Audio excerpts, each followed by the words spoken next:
Alright, greetings everybody, and welcome to my lecture series on themes of the 20th century. Today we are going to be looking at one of my favorite topics, a remarkable period of German history from 1919 to 1933.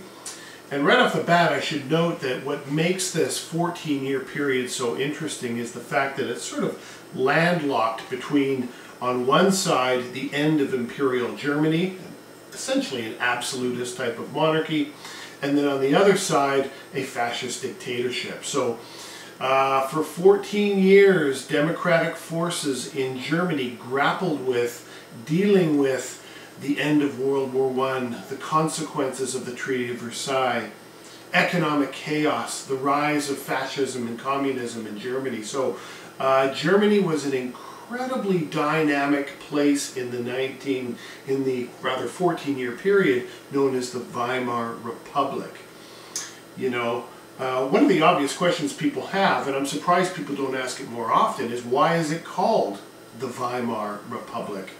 And that is simply for the fact that during the time that they were writing their constitution, the new democratic government that is, they had to flee Berlin because Berlin was in a state of chaos, and they headed to the town of Weimar. W's are pronounced like V's when you're speaking German, so hence Weimar as opposed to Weimar. Either is fine though, potato, potato, whatever you like. I've just gotten used to saying Weimar. But Weimar was a small town, and that's where the government headed to write up their constitution, because very little was left in place for the organization of democratic government when the Kaiser abdicated, and that system fell apart at the end of World War I. And just a reminder, if you are interested in kind of getting a sense of what Germany confronted, I would have a look at my Paris Peace Conference lecture, which goes into great detail about the Treaty of Versailles and the consequences of that, what was taken away, how much they had to pay, so on and so forth. I may touch on those components throughout this lecture, but if you watch that one before, it'll really give you an idea of the challenges that Germany was going to face as a result of the Treaty of Versailles. One of the things, I think you can see this map here, this used to be the Greater Germany, the outside of all this. Now you have East Prussia cut in two by the Polish corridor, which becomes part of the new Poland. You have the demilitarized zone here, which had fallen under, well, it didn't, I guess you did have Belgian troops in the Ruhr and up in that way too, and French troops, but this was demilitarized as well. So a significant amount of land was taken. But for our purposes, we are going to jump sort of right into the Weimar Republic and talk about that remarkable period. And of course, during the Weimar Republic, we see more or less the birth and the rise of fascism, and more particularly in Nazism as well. So, and of course that would continue to cast a very long dark shadow in German history right up until the end of the war in May of 1945. So, alright, so let's begin. The Weimar Republic has been described as a makeshift democracy because it was put together during a very difficult time. They were passed the torch from imperial forces, if you will, the Kaiser and the military command, very, very quickly, and told, okay, you are now in charge. So it was very much something that the leading Social Democratic Party had to contend with and deal with very, very quickly. And I'm going to go into all these details as well as we move through this. This new republic was largely improvised as an emergency solution designed to deal with the repercussions of the war. Hindenburg and Ludendorff gave power to the SPD, which in German stands for Sozialpartei Demokratisch, or the Social Democratic Party. So the two main military commanders of World War I gave power to these guys to avoid the humiliation of having to sue for peace themselves. And as I said, we'll look at the step-by-step period that results in this. I always kind of think that the early transition from Imperial Germany to the Weimar Republic is like something out of a Shakespearean tragedy, that there's loads of revenge and loads of honor and betrayal and all those kinds of rich themes. There's such a key moment, that November-December 1918 period, which we will go through, as I said, step by step. Democracy, though, did not have a strong tradition in Germany.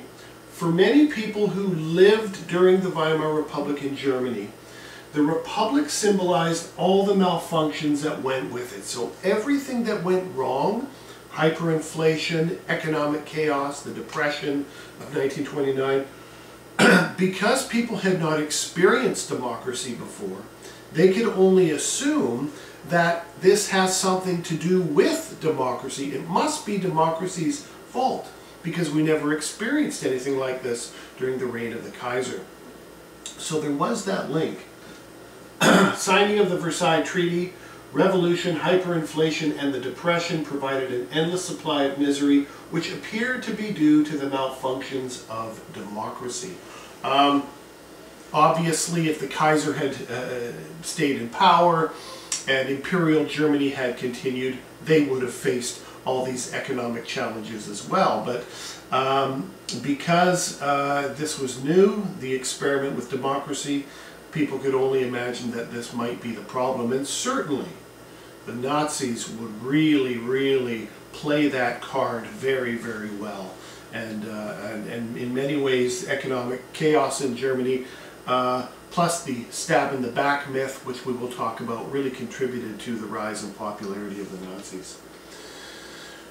World War I was now over, but Germany's problems were just beginning. So lots on the horizon for this young republic to face. Okay, so the period of 1918, late 1918, sort of October, November, December period, is often referred to as the Revolution of 1918. But I would argue that it is not a revolution in the sense that everybody's out in the streets with pitchforks and torches and down with the old system and chaos and mutiny and, like a storming of the Bastille or the storming of the Winter Palace in Russia kind of scenario. But what it is a significant vocal resistance to the policies of the current government. There were significant cracks, and the Kaiser didn't know how to deal with this. And he decided, of course, as a result of these sweeping changes that were beginning, to cut and run rather than stick around to take the blame, in other words, for everything that had gone wrong. So it was very, very clear, and has been to me, that the Kaiser really cut and run so he didn't have to take responsibility, certainly for the signing of the armistice of November 11th and later the signing of the Treaty of Versailles. So I'm going to outline the steps that lead to the transition from an imperial government under the Kaiser to a constitutional government. All right, the revolution is often regarded as beginning on October 30th in the northern port of Kiel, where sailors refused to attack the British Navy. That was the first sign of major discontent, when the Navy said, enough. Our families are starving at home. We're short of supplies. This war has gone on too long. We've had it. We're not attacking anymore. Once people in the cities heard what the Navy was doing in Kiel, I believe, and also in Lübeck, which is in the north as well, although Kiel is the coastal town with the majority of the Navy stationed there. It spread from there, and basically these were feelings and thoughts, I think, that German civilians were already beginning to feel, and all it took was sort of something to happen to make them say, oh good, I feel this way too. So it spread very quickly. People were demanding peace as soon as possible. The Allied blockade had worked very well. One of the remarkable victories, if you will, of the Allied forces during World War I was the fact that they had put a very, very strong and effective embargo They had quarantined Germany basically so nothing could get in and out.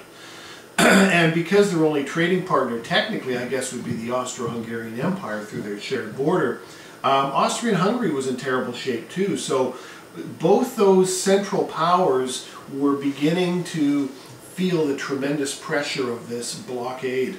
And you know, people were starving. Hundreds of thousands of Germans died in the latter part of World War I as they consumed whatever they could. I believe, you know, the last winter was referred to as turnip winter, when people basically lived on grass and turnips. So it was extremely desperate. People were anxious for this blockade to come to an end. Germans in 1918 were not talking fascism and they were not talking Bolshevism. They were talking about better food supplies.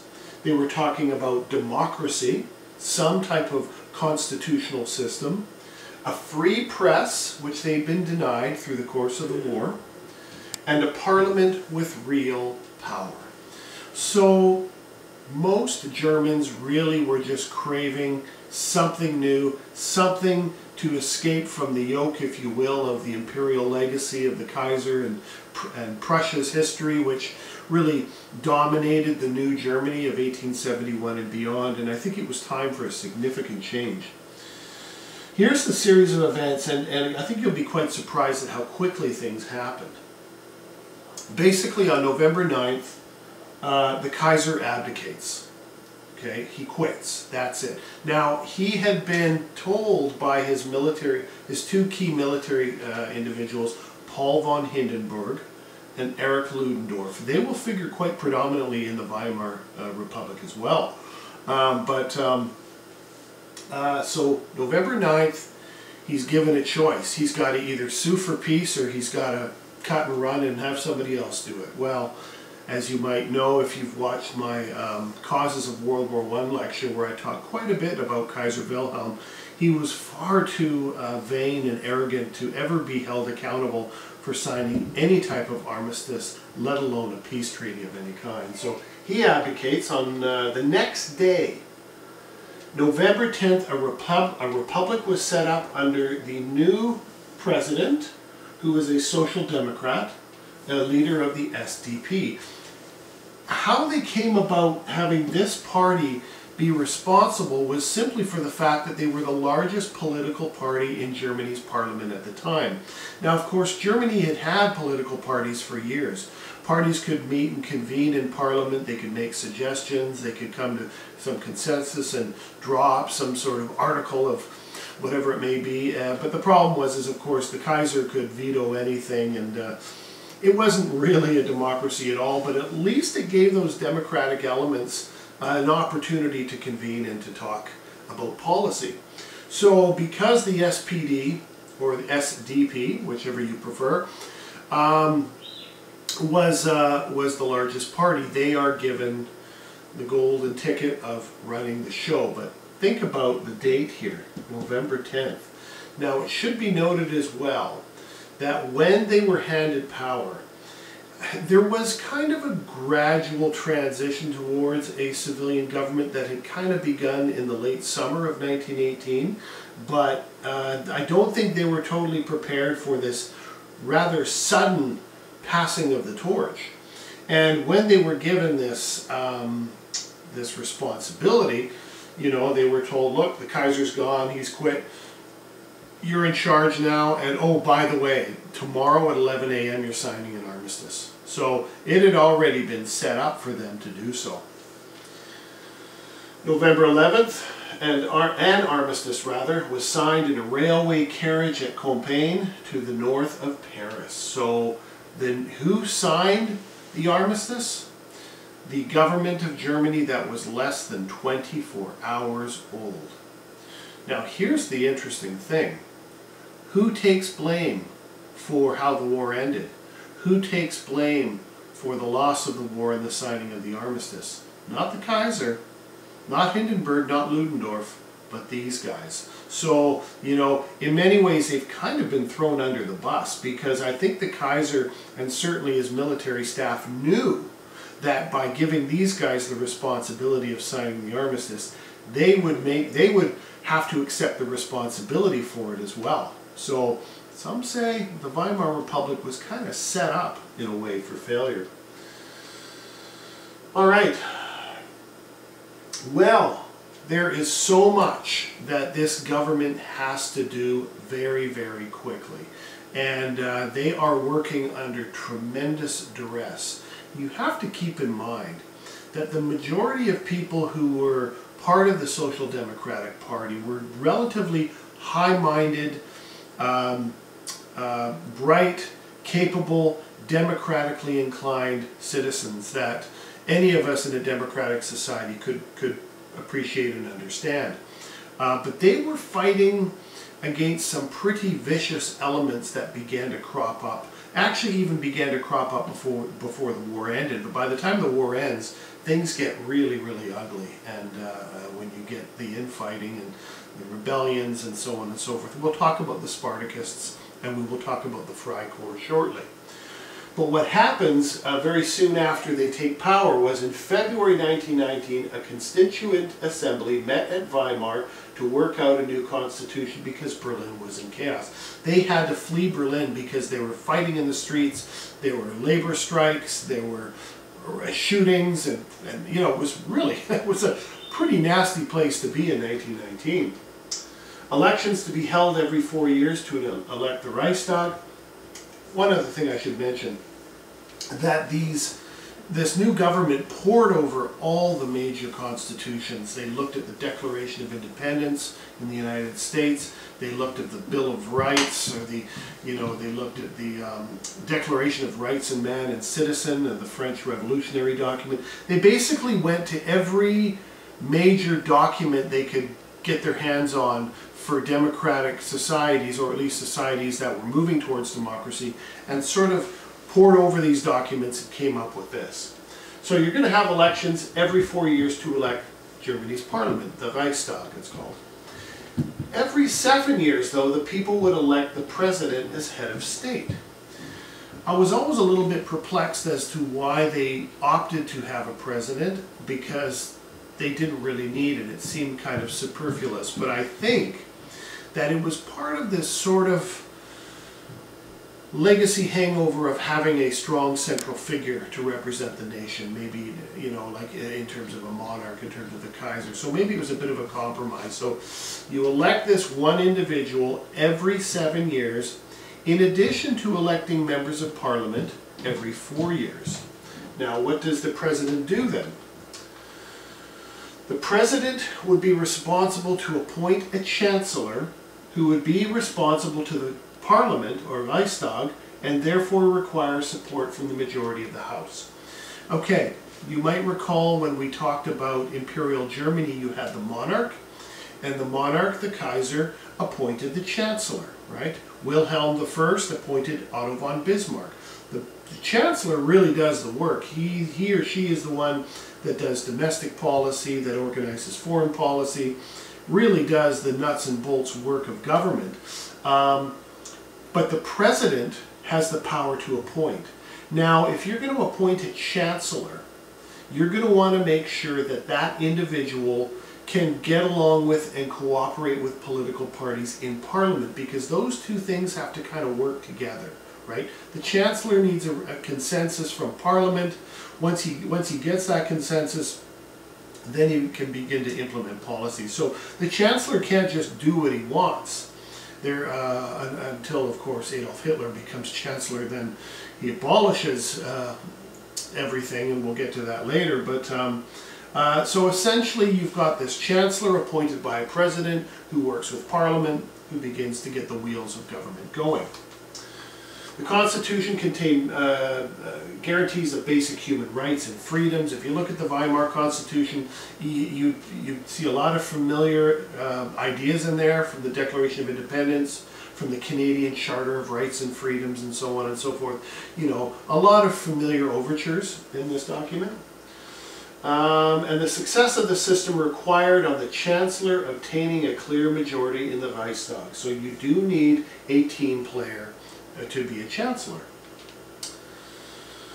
Well, while all these democratically inclined citizens were trying to come together, reach consensus, build a constitution, move forward beyond what would later become the outcome of the Treaty of Versailles. Now, the Treaty of Versailles and its terms aren't really revealed until late June 1919. So, as the Weimar, the young republic struggled, that was yet to come. So, but what we have in Germany after the war is a really toxic element of right-wing, militant nationalists and radical Bolshevik revolutionaries. And you know, so I think you know, the Weimar Republic was kind of grappling with these two organizations. I wanted to mention one other thing before we move on, that when the soldiers were told on November 10th, I'm pretty sure it was the 10th, they were told, guys, we're signing an armistice tomorrow as of 11 tomorrow. We're good, we're done. The soldiers are like, what do you mean? The war's still on. Oh, no, we've signed an armistice. And they say, how could the Kaiser do this to us? We were still in occupied France and Belgium. Oh, no, it's not the Kaiser. He left. We've got a new government. Remember those social democrats? The ones giving the Kaiser grief at the beginning of the war?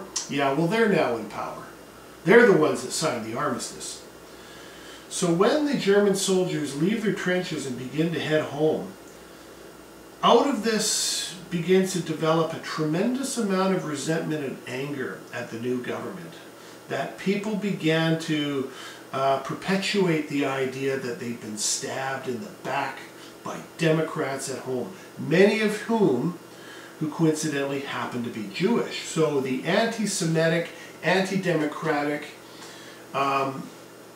tendencies begin to really come out. And certainly when those soldiers get home and see how hungry everyone is and their wives and children starving, that just exacerbates the situation. So the myth of the stab in the back is the perfect scapegoat for the birth of Nazism. Nazism, it really begins to foment after the end of World War I, and they use the way the war ended as a scapegoat to mobilize people behind their cause. So you have these groups in Germany who are hostile to the democratic government for a variety of reasons. Both the Spartacists, who are the communists, and the Frei Korps, who develop into the Nazis more or less, were hostile to democracy and undermined the republic. The first rebellion, the attempt to take over the reins of government, was by the Spartacists. January 1919, Karl Liebknecht and Rosa Luxemburg, leaders of the Spartacists, staged a rebellion against the new government. In 2 weeks it was over. So this was their opportunity. Rosa Luxemburg was a very well-respected Marxist thinker and writer and leader. And, you know, she was very much inspired, of course, by Lenin and the Bolsheviks, of course, as was Karl Liebknecht. But when the rebellion was over and they were suppressed, they were both murdered. And, you know, so there was a lot of real resentment towards Rosa Luxemburg, because not only was she a Marxist, but she was an empowered woman. And in those days, you know, unfortunately, misogyny was pretty thick in right-wing circles in Germany at the time. So the rising, the communist uprising, Spartacist uprising, was put down by the Frei Korps, an organization of ex-servicemen who were violently opposed to communism. So the Republican government, the Social Democratic Party, actually called on the Frei Korps to assist with suppressing this rebellion. They didn't know who else to turn to. And of course, they did it with relish. And you know, being part of that suppression of this communist movement really gave them a lift, you know, because then they would be next. So by January, both Liebknecht and Luxemburg were killed. The nationalists, supported by the Frei Korps, condemned those who accepted Germany's surrender as November criminals. That's a term that Adolf Hitler would use quite frequently. A term used in various times to condemn Democrats, Republicans, Communists, Socialists, and Jews. Pretty well everybody. I think we've included everybody there. So if you are a November criminal or deemed as such by Hitler and the Nazis, that's pretty well everybody who does not support them. So in 1920, the Frei Korps, the very organization that was asked to put down the communist Spartacist uprising, tried to seize Berlin themselves, but were defeated by the city's workers, who paralyzed the capital with a general strike after the government had fled to Dresden. So think about, so both were unsuccessful. The Cat Putsch, named after a doctor who was leading the overthrow, was paralyzed by a strike. So both the Frei Korps coup and also the Spartacist coup were unsuccessful. Look at this though, you know, this poor Weimar Republic. They flee to Weimar to write a constitution. They go back to Berlin to head government. They have to flee Berlin during the Frei Korps coup and head to Dresden. So I mean, it's almost like the head of government is on the run all the time as well. So, although a failure, the Cat Putsch saw few arrests. Most judges sympathized with the rebellion and loathed democracy as well. One of the major failings of the Weimar Republic was the fact that they did not clean house on their judiciary system. All the judges and people within the system of law and order were all hangovers from the imperial period. Everybody should have been released from their jobs, asked to sign a waiver that they swear by, you know, the new constitution of the Weimar Republic, and then they could get their jobs back. But that process never happened. So a lot of people in positions of power in the judiciary and in law and order were kind of tended to be sort of nationalistic, right-wing thinking people, right? So that's why when Hitler, of course, later when he gets put on trial, you know, he gets a slap on the hand for trying to take over the government. And we'll talk about the beer hall putsch later. So there you have it. Well, so these rebellions were suppressed, and by 1921 the new Weimar government is grappling with a huge bill that they'd inherited from the Treaty of Versailles, and they're trying to get their economy going. But what they do, unfortunately, is to offset losses of their industrial output, the government printed more money to pay off debts. And of course, anybody that knows anything about the basics of economics will already see the problem with this. You can't just print out more money and then pay off your debts. Because what is it that determines the value of your currency, right? How many people are employed, how much you import, how much you export, supply, demand, the markets, the banks, interest rates, all that stuff, right? And that's why currencies go up and down and shift depending on how well the economy collectively is doing. So printing off more money might immediately deal with the problem, but it's going to catch up to you. And certainly in the Weimar Republic, that's exactly what happens. The value of the mark decreases dramatically after 1921. The mark is the German currency. Soon Germany fell behind with their reparation payments, and the French and Belgians sent troops into the Ruhr, which is a coal mining region in the Rhine, near the French border. They wanted to take the coal for themselves. So the Germans, or rather the French and the Belgians, are saying, wait a second here, you guys have to pay us X amount of dollars as per the terms of the Treaty of Versailles. And if you're not going to pay us in cash, we're going to roll into your cities and into your factories and take it in kind. So they go to the Ruhr to take the coal for themselves. And of course that creates all kinds of problems in the cities of the Ruhr, because the German workers are saying, wait a second here, we're just trying to get by and make a buck, you know, and live our lives, and you guys are coming in and taking our coal. So it was a really difficult situation. Here's an example of how bad things got. In 1918, a loaf of bread cost 60, I'm going to call 0.6 of a mark 60 cents in Canadian or American dollars, just for the sake of reference. 60 cents for a loaf of bread, okay? By January of 1923, it cost 250 marks, or $250 for a loaf of bread. That same year, the following September, $1.5 million.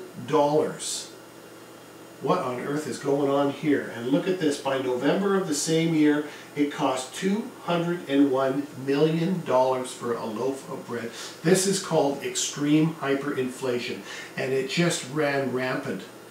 Now, as you can probably imagine, people who had savings in the bank lost everything because the value of that currency went down so dramatically.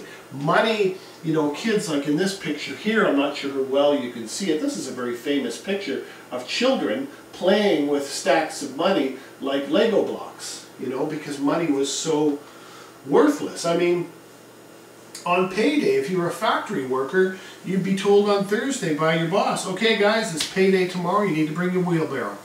So on Friday mornings, you'd see a huge line of wheelbarrows lined up outside factories, and then, you know, the employer would come up with bags of money and pour them into these wheelbarrows, and off they would go home.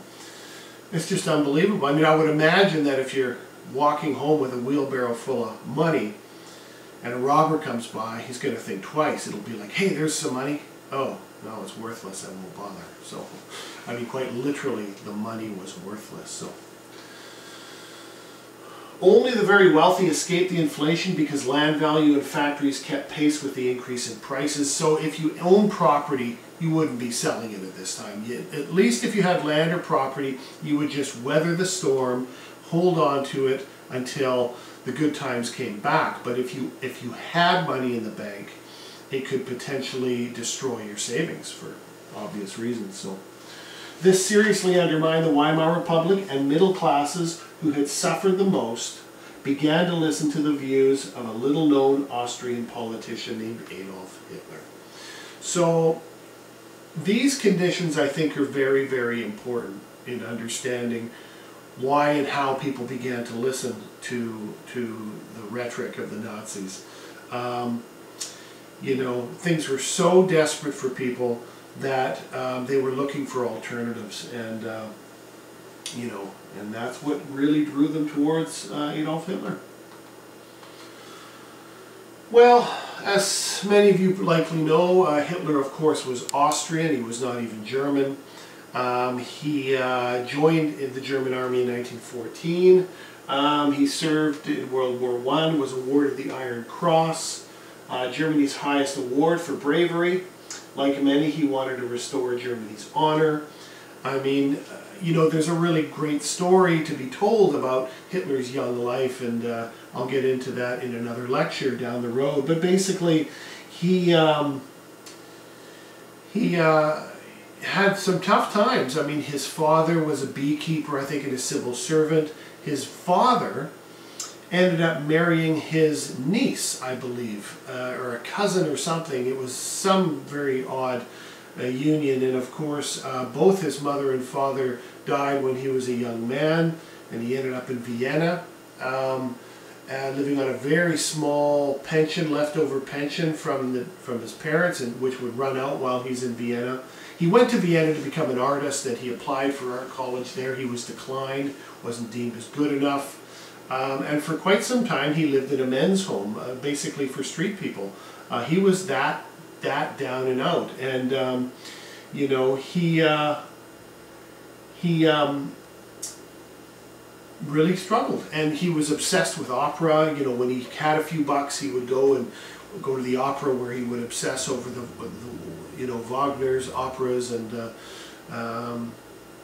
he made a few dollars painting postcards. He would replicate postcards and paint them, and actually I've seen them. They're really not bad, but maybe not great. I'm not an artist myself, but you know, and then when 1914 came along, it was the perfect war at the perfect time, because he had nothing on the go, and he was on Skid Row, and boom, this war happens. You know, and the other thing we should mention too, that in Vienna, he was exposed to a tremendous amount of diversity. It was a very diverse city. It was still part of the Austro-Hungarian Empire.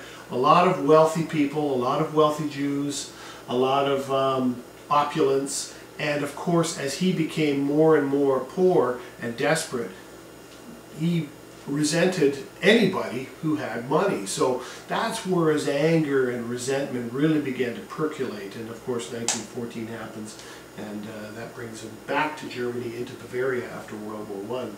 So, you know, he was one of those who in 1918 would have been disgusted by the way the war ended. He would have said, we've been stabbed in the back by this new democratic government. He never would have thought of blaming the Kaiser or Ludendorff or Hindenburg. They were great heroes, and so he was of that generation that bought into this stab in the back myth after the war.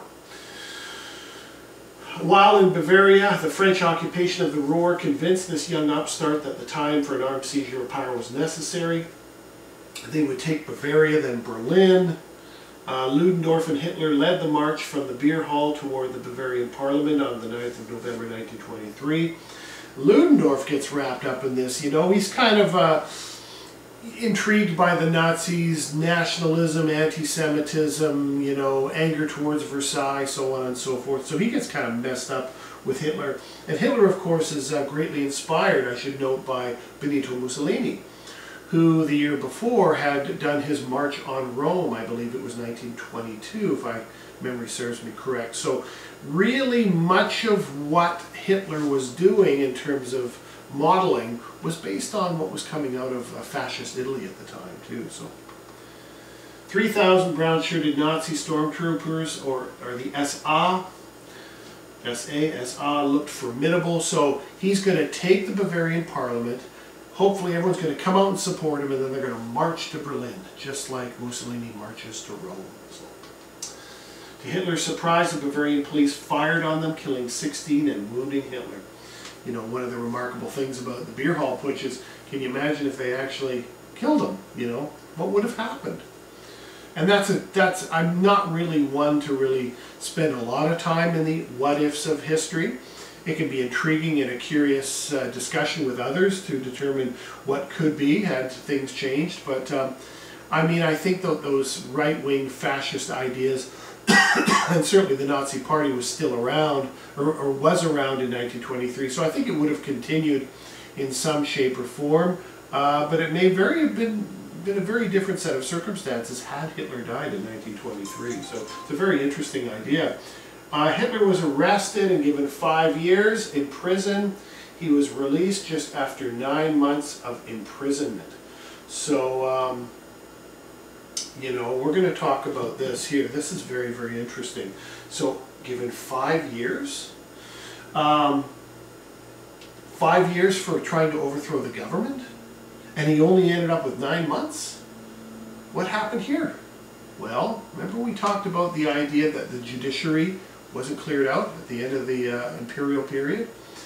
Hitler gives this grandiose, long-winded speech, the same speech he gave time and time and time again. Versailles was a crime, the Jews are to blame, we need to defend our honor, blah, blah, blah. And what ends up happening to him is, you know, and what's interesting is now what the beer hall putsch is what puts a national spotlight on Hitler, because nobody knew who he was outside of Munich or Bavaria. Now the newspapers all over Europe are reporting about this event in Munich, and a lot of people are curious. And actually, people went to the courtroom to pay. You know, there were tickets being sold to get into the courtroom to watch this, you know, this situation. And, you know, had Hitler been a Communist Party member, he would have been lined up and shot. But because he was talking about Germany's honor and Versailles being a crime, he gets 9 months in prison. Now, keep in mind, in is it Landau prison? I'd have to look at the name of the prison again. But in prison for 9 months, he has a sitting area, a bedroom. Guests can come and go, and he's got windows overlooking the park. I mean, this was like house arrest is what it kind of was. So it was during that 9-month period, while he was in prison, that he would write his diatribe, Mein Kampf, right? My struggle.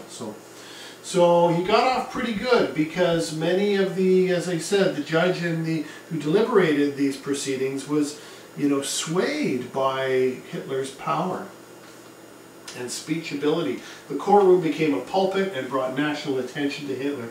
You know, I often marvel at the amount of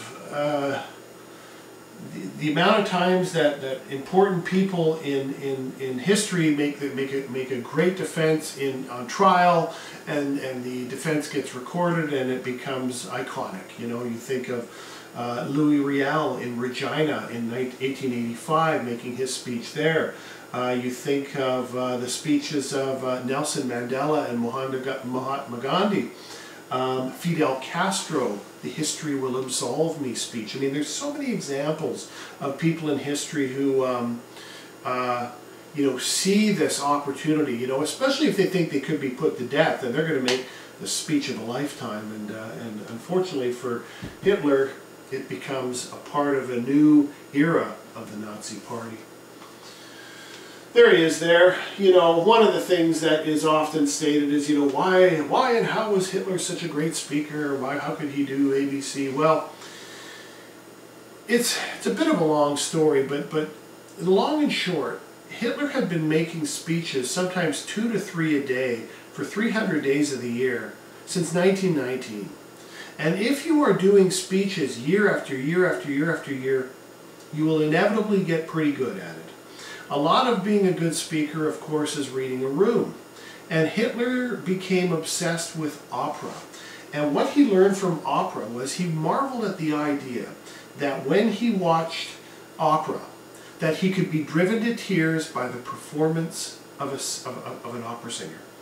And he thought, how can I use that emotional power, you know, in speeches? So he was thinking about how to manipulate an audience. He took theater classes and learned hand gestures and learned about starting quiet and building and building and building and watching your audience and just building them with you. So his speeches were very, very theatrical and very deliberate. And that was his ability. Not that what he was saying was of any brilliance, but the way he said it. I mean, there were reporters who were sent to go and check this guy out. Oh, go down to Munich and write a report on Hitler. And they'd go to a speech, and by the end of the speech, their pen and paper's on a table, and their arms are up in the air, and they're cheering, and they snap out of it and go, what the heck just happened to me? Well, they got swept up in the collective buildup of how he manipulated an audience. And I'll tell you, by the time we get to the Nuremberg rallies, I mean, he has just become a master. And there's like a mass religious ceremony, these things, and very, very daunting. But it starts small. It starts in parks, right, with 12 people, and over the next 14 years, 15 years, he just gets better and better at it. So, well, things get better, fortunately. And while the Nazis and the Communists are continuing to rise in popularity, 1924 to 29 sees a period of tremendous growth and stability. And along with that, we see a tremendous departure away from the popularity of both the Communist Party and the Nazi Party. During this golden age, Germany received international acceptance. The currency was made stable. This fellow here, Gustav Stresemann is his name, should get most of the credit for this. He creates a new mark, and the economy begins to prosper. The other power of Gustav Stresemann, coming back to my central theme in all my lectures, is the importance of good leadership, of good people skills and leadership. He was a good orator. He was well liked. He was engaging. He had good interpersonal skills, and other leaders in Europe quite liked him, and he was able to get things done. Gustav Stresemann. He created the new currency in conjunction with an $800 million loan, which was negotiated from the USA.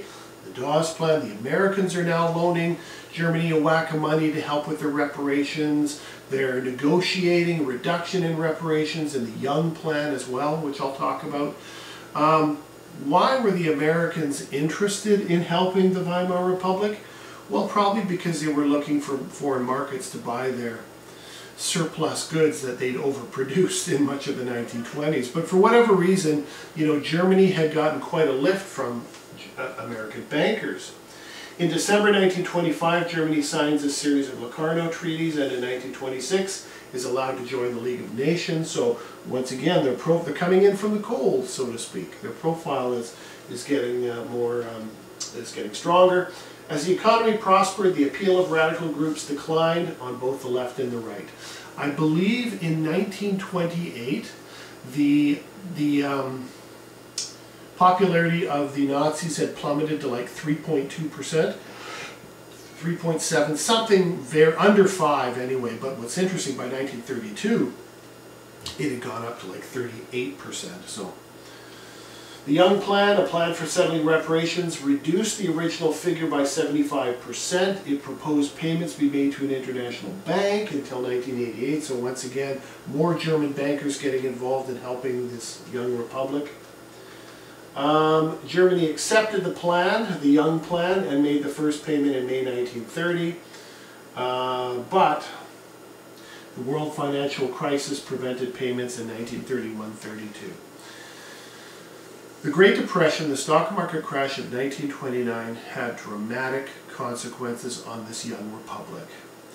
Simply for the fact that they had borrowed so much money from America to heal their economy that when 29 happens, the Americans have to recall their loans. And what happens in Germany is that their economy completely collapses. And in fact, Germany was hit harder by the Depression than any other country, any other democratic country in the West. So, you know, just when things are going well, you know, and the Nazis are pushed to the periphery and the margin, and the communists as well, 1929 happens. And I would argue that it is the greatest gift the Nazis ever got, more than any other event, more than the Treaty of Versailles. The stock market crash and the Great Depression is what contributes to the popularity of the Nazis more than anything else. So, when Hitler took power in 1933, he declined to pay further reparations. So, all right, let's look at the end. So, as we said, the World Depression and the U.S. calling back its loans from Germany sealed the fate of the Weimar Republic. There was a flurry of coalition governments and a quick succession of chancellors appointed by the president. And at the time, the president was none other than Paul von Hindenburg. There was Brüning, von Papen, von Schleicher, undermined popular support for the Republic. So what happens is there's a constant cycle of chancellors being appointed. There's no consensus, nothing's getting reached, nothing's getting done. The economy continues to slip. And then people are telling Hindenburg, look, you know what? Whether you like him or not, Hitler's the most popular guy. He's got 37% of the popular vote. They're the largest party in Germany by 1932, late 32. You have to appoint him. And Hindenburg did not care for or like Hitler. He didn't like his funny little Charlie Chaplin mustache. He didn't like his scratchy voice. And he referred to him as that bohemian corporal. So, you know, there was no love between Hindenburg and Hitler. However, what happens is that powerful business interests go to Hindenburg and they say, look, Hitler is going to clean up our labor problems. He's gonna get the wheels of government going because he's not gonna put up with strikes or anything. So we want you to support Hitler, and then we, powerful business interests in Germany, will support the economy. So really Hindenburg didn't have a choice but to appoint Hitler. The Nazi vote had leapt to 38% in July of 32. They were now the biggest party in the Reichstag. The more fragmented the democratic forces in Germany became, the greater the appeal of the Nazis. That is central, because the middle classes had been pushed to the right because of everything that had gone wrong with their economy. And it was kind of a situation of, well, we might as well give it a try. I mean, they've been around forever, and yeah, they're a bit over the top, but let's see what they can do and see if they can get things fixed here. January 28, 1933, the last chancellor before Hitler resigns, von Schleicher, and Hindenburg played his last card. Appoint Hitler now, use his popularity, and then get rid of him. So we'll use the popularity of the Nazis to get the wheels of government going, and when I see fit, I'm going to get rid of him. Boy, did Paul von Hindenburg ever underestimate Adolf Hitler. In fact, on the day that Hindenburg appointed Hitler Chancellor, he got a wire, a cable, a message from his old friend Erich Ludendorff, who said, "You have just sent our country to the bottom of the abyss." Even Erich Ludendorff, who supported Hitler in the Beer Hall Putsch in 1923, knew that there was something really troublesome and problematic with the Nazis. But for Hindenburg, under pressure from the conditions in which he faced, under pressure from powerful business interests, had to appoint Hitler. On January 30th, 1933, Hitler became Chancellor of Germany by way of the democratic process in the Weimar Constitution. There's nothing revolutionary about how Hitler came into power. He was appointed Chancellor, right? So, completely legal.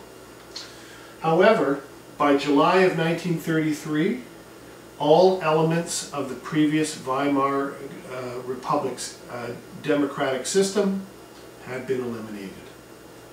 So when we move on to the early Nazi period, we will talk about what Hitler does, because he moves very quickly and very stealthily to eliminate all the mechanisms that got him into power, and he eliminated them to ensure that he would stay in power. So I would strongly recommend the next two lectures, which will deal with, one will deal with Germany from 33 to 36, the other will deal with Germany from 36 to 39. So, and last we'll finish off with some pictures, because I think these are great pictures. Pictures say so many words. Hindenburg and Hitler on the day that he's appointed Chancellor. Now, if you look at the body language, you can't really see Hindenburg's face here, but you can tell he's really just kind of staring down Hitler. Hitler's looking very sheepish. Here's Hitler bending in deference. You can see strong, you know, but look at his face here. And look at Hitler, his idol and hero. There's no real love lost here, right? But Hindenburg, as I said, had no choice. Well, maybe he did, but at the time, I think he felt like he had no choice. All right, that being said, once again, thank you very much for continuing to watch. And we look forward to have you look at my other lectures, and I'll continue loading them as we roll along here. So thanks again, and we'll see you next time. Take care.